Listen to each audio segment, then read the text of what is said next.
Muchas gracias, señor presidente.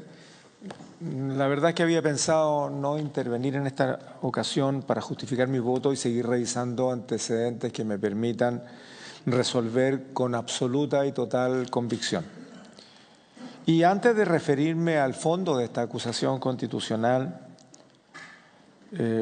permítanme referirme a un asunto que tiene que ver con la molestia de muchos de nosotros. Y es porque en esta oportunidad, señor presidente, no puedo eludir la necesidad personal de expresar mi preocupación y molestia por cuestionables comportamientos de miembros del Poder Judicial, comportamientos reñidos con la propia justicia que administran, reñidos con la ética, la empatía y, por último, con la necesaria humildad que deben tener los servidores públicos, así como de todas aquellas cualidades juntas que deben obligar especialmente a las más altas autoridades que administran lo que más debería atesorarse en la administración del Estado, y esto es la administración de justicia. La justicia pareja para todas y todos. No una justicia para algunos delincuentes que han terminado con clases de ética o megaperdonazos para megafraudes o colusiones horrorosas que han golpeado a los más vulnerables, o negocios raros o turbios o francamente ilegales. Esa justicia no la queremos.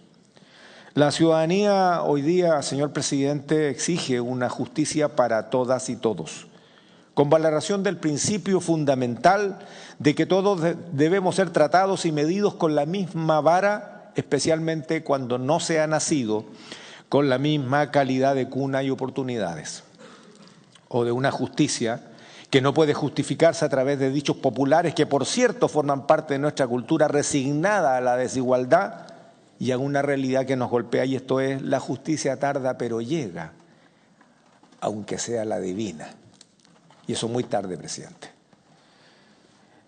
Porque en la terrenal se archivan más del 50% de los casos, presidente, en las regiones.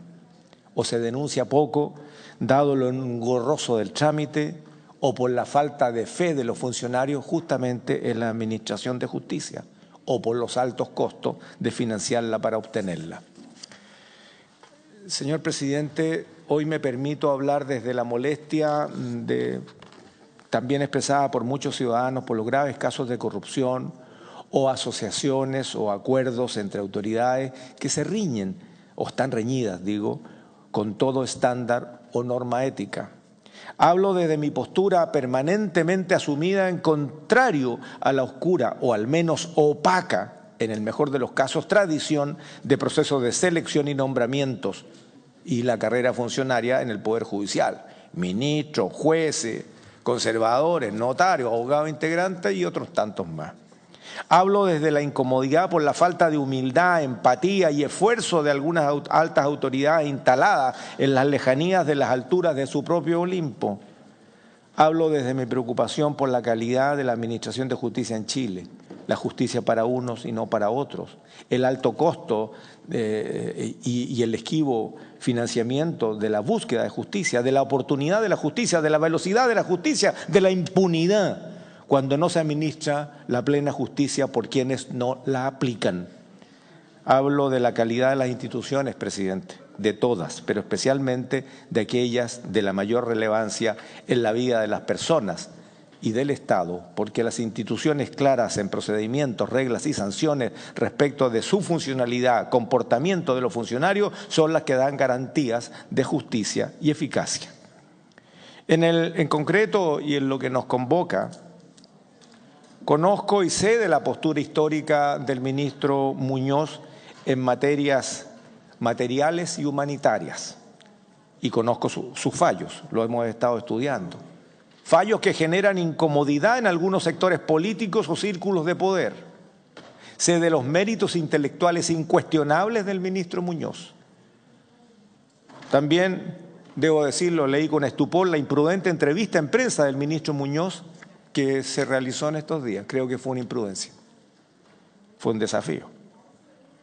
Y no haré comentarios de las críticas que algunos hacen del carácter mandón y con marcado absolutismo del ministro Muñoz en la conducción de su sala. No hablaré de eso.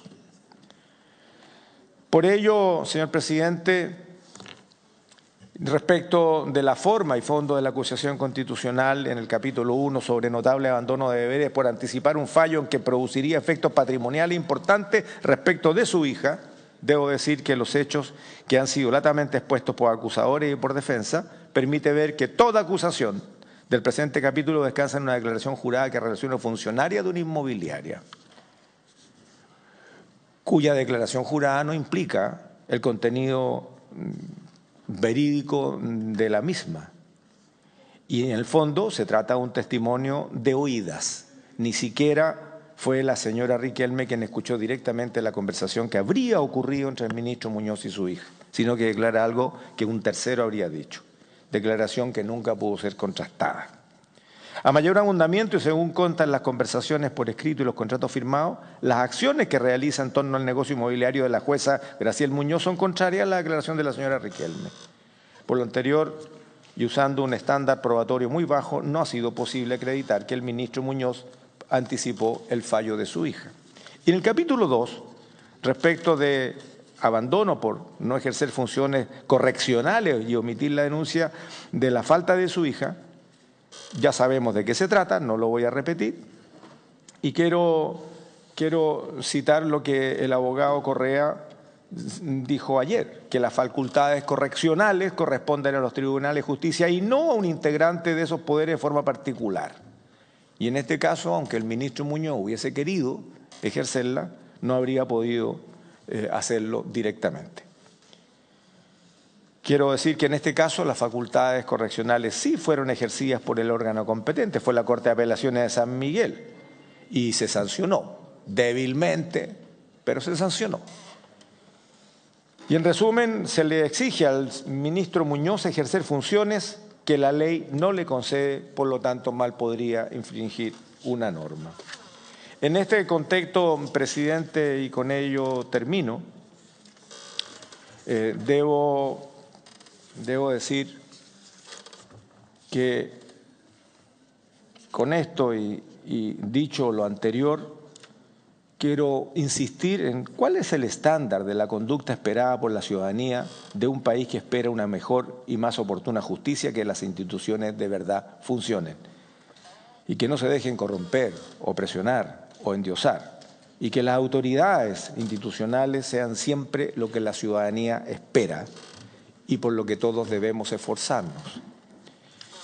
En suma, señor presidente, creo que esta acusación constitucional en contra del ministro Sergio Muñoz en sus 2 capítulos por notable abandono de deberes no tiene el peso ni la precisión jurídica en la justificación y sustento sobre las causales esgrimidas en su contra o las evidentes faltas o delitos cometidos por sus familiares con los que se han pretendido ligar a don Sergio Muñoz.